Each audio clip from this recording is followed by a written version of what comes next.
Hello students, today we will say about class 7 subject mathematics है और 9th lesson है उसका direct proportion and inverse proportion, जिसकी आज हम प्रैक्टिस सेट 37 देखने वाले हैं। फर्स्ट क्वेश्चन है, if 7 kilogram onions cost 140 rupees, how much must we pay for 12 kilogram onions.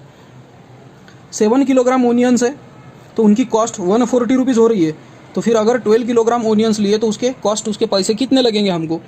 तो उसके लिए हमको पहले लेना पड़ेगा let us suppose the cost of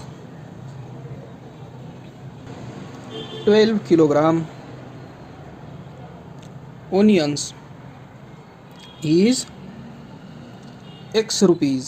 suppose 12 kilogram onions, इनके पैसे कितने लगेंगे, इसकी कॉस्ट कितनी लगेंगी, सपोज है वो है x रुपीज़। अब the numbers are in direct proportion के बारे में आपको पता ही होगा। सो डायरेक्ट प्रोपोर्शन का मीनिंग क्या है कि रेशो जो दिए हुए रहते हैं वो इक्वल रहते हैं। जैसे कि अब मैं लिखूंगा और एक एक एग्जांपल में आपको आगे आगे तो बताते ही चलूँगा। तो अभी एक यहाँ से समझ लो कि 7 किलोग्राम ओनियंस है। सो 7 किलोग्राम ओनियंस है तो उनके अगर 140 रुपीज़ होते हैं, सो 12 किलोग्राम ओनियंस होंगे तो उसके x रुपीज़ लगेंगे। समझ में आया? 7 kilogram 140, 12 kilogram x rupees. Okay, इसको अब सॉल्व करने के लिए इक्वल टू है, इक्वल टू के इधर डिवाइड है, ये देखो 140 अपॉन 7, ठीक है, जैसे कि वैसे नंबर लिखा मैंने। अब इक्वल टू के इधर 12 कहाँ पर है, डिवाइड में। डिवाइड में अगर कोई इधर नंबर होगा तो इधर जाने के बाद वो हो जाएगा मल्टीप्लाई में, तो ये हो गया मल्टीप्लाई। ओके, आ रहा समझ में? और यहाँ पर क्या बचा, सिर्फ x। अब x की वैल्यू हम निकाल सकते हैं। ऐसे टाइप में अगर कोई क्वेश्चन आते हैं तो उसको क्या करना है, x एक जगह ले लेना और बाकी के नंबर एक जगह पे। सो 7 1 जार 7, 7 2 जार 14, 20 आया, 20 multiply by 12। So 20 multiply by 12 is equals to x। 12 0 0, 12 2 जार 24। सो 240 रुपीज़ आया x। हेंस हमको मिल गया है कि हमने कॉस्ट लिए थे 12 किलोग्राम की x रुपीज़। सो हेंस हमारा आंसर मिल गया है, cost of 12 kilogram of onions is 240 rupees. 240 rupees के वो ओनियंस हमको मिलेंगे। तो होप करता हूँ आपको समझ में आ रहा होगा। अब इसके सेकंड क्वेश्चन से और हम समझेंगे। सेकंड क्वेश्चन है, if 600 rupees by 15 bunches of feed. 15 bunches of feed मिले। अब फीड का मतलब चारा भी होता है। How many will 1280 rupees buy. 600 rupees में 15 बंचेस, तो 1280 रुपीज़ में कितने बंचेस। तो उसके लिए बस वही सॉल्यूशन है कि लेट अस सपोज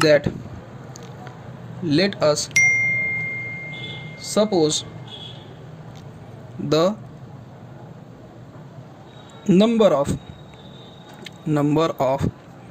बंचेस, कितने number of bunches of feed in 1280 rupees be x। Suppose 1280 rupees में कितने फीड के बंचेस आएंगे, x। Okay, so the cost and bunches, cost और बंचेस ये दोनों भी किस में है, are in direct proportion. Direct proportion में है। डायरेक्ट प्रोपोर्शन का मीनिंग क्या होता है कि a by B is equals to C by D, इसको बोलते हैं direct proportion. Okay, so a by B की जगह क्या लिखेंगे, 600 रुपीज़ में 600 रुपीज़ में कितने बंचेस, 15 बंचेस। तो 1280 रुपीज़ में कितने बंचेस, x बंचेस। ओके, तो चलो x इधर डिवाइड में, इधर जाकर multiply. So 600 multiply by x divide by 15 is equals to 1280। उसके बाद 600 multiply by x divide by ये 1280, चलो लिख लेंगे 1280। ये 15 यहाँ पर डिवाइड था, अब यहाँ पर जाने के बाद मल्टीप्लाई हो जाएगा, है ना, उल्टा उल्टा। डिवाइड का मल्टीप्लाई, मल्टीप्लाई का डिवाइड होता है। अब 600 मल्टीप्लाई बाय x था is equals to 1280 multiply by 15 था। ये 600 यहाँ पर क्या है, मल्टीप्लाई में है, तो यहाँ पर जाने के बाद क्या होना चाहिए, divide. Very good, right answer है कि ये मल्टीप्लाई का था, इसको इरेज कर देता हूँ मैं, यहाँ पर हो गया डिवाइड में। तो अब देखो 0 0 कट, 15 1 जार 15, 15 4 जार 60। उसके बाद फिर से होता है क्या, 4 1 जार 4, 4 3 जार 12 4 2 जार 8 32। So x is equals to 32 हमारा आंसर आ चुका है। और आंसर क्वेश्चन जो वर्ड प्रॉब्लम में है उसका आंसर वर्ड प्रॉब्लम में ही आना चाहिए। तो यहाँ पर लिख देता हूँ मैं कि 32 bunches of feed will be in rupees 1280 rupees में 32 बंचेस हमको मिलेंगे। ओके, उसके बाद है क्वेश्चन थर्ड है फॉर 9 काउज के लिए 13 किलोग्राम 500 ग्राम का फूड सप्लीमेंट लगता है हर रोज़। सो इन द सेम प्रोपोर्शन, ऐसा ही अगर प्रोपोर्शन रहा तो 12 काउज के लिए कितने, 9 काउज के लिए 13.5 किलोग्राम, तो 12 काउज के लिए कितना, तो सॉल्व वैसे के वैसे ही करना है। So let 12 cows needed x gram of food every day. हर दिन समझो x ग्राम उनको फूड लगता है। सो 9 काउज को लगता है, सॉरी एक लाइन भूल गया मैं, कि food supplement and number of cows are in direct proportion. ये डायरेक्ट प्रपोर्शन में है, ये लाइन हमको लिखना इम्पॉर्टेंट है। सो 9 काउज को अगर लगता होगा 13 किलोग्राम 500 ग्राम, तो फिर इस इक्वल टू 12 काउज को कितना लगेगा।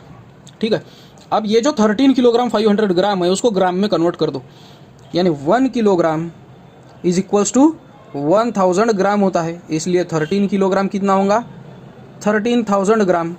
ठीक है, और 500 ग्राम को प्लस कर दो 500 ग्राम को, सो 13,500 ग्राम। तो ये आया नंबर। So 13,500 divide by 9 is equals to x divide by 12।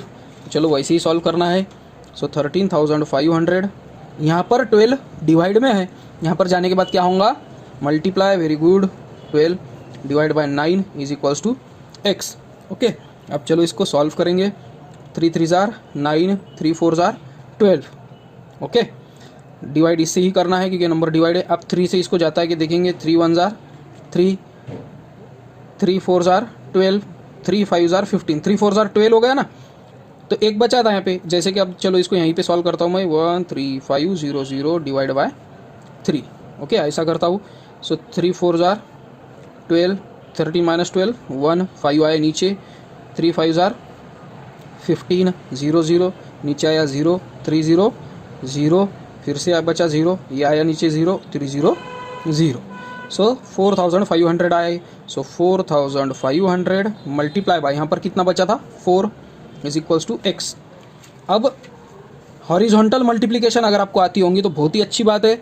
जैसे कि अब मैं पहले एक बार वर्टिकल करके बता देता हूँ कि 4500 मल्टीप्लाई बाय 4, 4 0 0 4 0 0, 4 5 जार 20, 20 से 0 कैरी आया 2, 4 4 जार 16, 17 18 आया 18,000। या तो फिर देखो 4 0 0 4 0 0, 4 5 जार 20, ये 2 इसके ऊपर कैरी, 4 4 जार 16, 17 18 आया 18,000। सो ये हो गया 18,000 कितना है ग्राम। और ग्राम में लिख रहे होंगे तो ग्राम में लिखो, बट अगर इसको किलोग्राम में भी करना होगा सो इसको डिवाइड बाय क्या करना होगा 1000। ठीक है, सो 18,000 ग्राम, इसको अगर डिवाइड किया आपने 1000 से तो ये आएगा 1 2 3 1 2 3 इज इक्वल्स टू 18 किलोग्राम। सो हमको आंसर मिल चुका है कि 12 काउज नीडेड, 12 काउज को कितना नीड है 18 किलोग्राम ऑफ फूड सप्लीमेंट। ठीक है, हमारा आंसर रेडी हो गया। उसके बाद इसमें लास्ट क्वेश्चन है, सॉरी लास्ट क्वेश्चन नहीं है, 4th क्वेश्चन है। The cost of 12 quintals of soybean is 36,000 rupees, how much will 8 quintals cost. तो चलो ये भी बहुत ही ईजी है। Let cost of 8 quintals of soybean is x rupees. Suppose x rupees उनकी प्राइस है, अब x रुपीज़ उनकी प्राइस होंगी। So cost and weight, cost और वेट किस में है are in direct proportion, direct proportion में है वो। Hence 12 quintal soybean 36,000 rupees. तो फिर 8 क्विंटल सोयाबीन x रुपीज़। आया समझ में? अब ये 8 यहाँ पर डिवाइड है तो यहाँ पर जाने के बाद मल्टीप्लाई हो जाएगा। So 36,000 multiply by 8 divide by 12 is equals to x। 12 1 जार 12, 12 3 जार 36, 1 2 3 3 0 दे दो 3000। अब 8 बचा कितना? 3000 मल्टीप्लाई बाय 8 बचा 8 0 0 8 0 0 8 0 0 8 3 जार 24। सो x की वैल्यू कितनी आई? 24,000। Hence cost of 8 quintals of soybean, यानी जहाँ पर x लिख कर है बस वहाँ पे आंसर लिख लो, इज 24,000 रुपीज़। 24,000 रुपीज़ उसकी कॉस्ट आ जाएंगी। बहुत ईजी है ना। उसके बाद है लास्ट क्वेश्चन है, 2 mobiles cost 16,000, so how much cost for 13 mobiles? So let cost of 13 mobiles is x rupees. Suppose x rupees उनकी कॉस्ट है। So cost and mobiles are in direct proportion. दोनों भी किस में है? डायरेक्ट प्रोपोर्शन में है। अगर डायरेक्ट प्रोपोर्शन में होंगे तो हम उसको लिख सकते हैं कि 2 मोबाइल्स 16,000 में, तो फिर 13 मोबाइल्स x रुपीज़ में। ओके, ये 13 फिर से इधर ले लो। 16,000 मल्टीप्लाई बाय 13, क्योंकि डिवाइड बाय 13 था, multiply by 13 divide by 2 is equals to x। So 2 1 जार 2, 2 8 जार 16, ये आ गया 8,000। सो आया क्या हमारा answer? 8,000 multiply by 13 is equals to x। अब इसको 13 0 0 13 0 0 13 0 0 13 8 जार, अगर इसका टेबल याद नहीं है तो कोई प्रॉब्लम नहीं है। 8 3 जार 24, 2 कैरी, 8 1 जार 8 9 10, सो 104। 13 8 जार 104। सो ये आ गई हमारी x की वैल्यू। 1 2 3 के बाद कॉमा, 1 2 के बाद कॉमा, 1,04,000 रुपीज़ ये आ रहे हैं। ठीक है, ऐसे मल्टीप्लिकेशन नहीं आता होगा तो फिर 8,000 मल्टीप्लाई बाय 13, 13 0 0 13 0 0 13 0 0 13 8 जार 104। ओके, ऐसे भी आप कर सकते हो, ऐसा कोई प्रॉब्लम नहीं है। ओके, आपके हिसाब से रहता है वो। उसके बाद है जो लाइन लिखी है उसमें से लेट गायब कर दो। Cost of 13 mobiles is 1,04,000 rupees. ठीक है, तो स्टूडेंट्स ये था हमारा प्रैक्टिस सेट 37। मिलते हैं प्रैक्टिस सेट 38 में। Till then bye.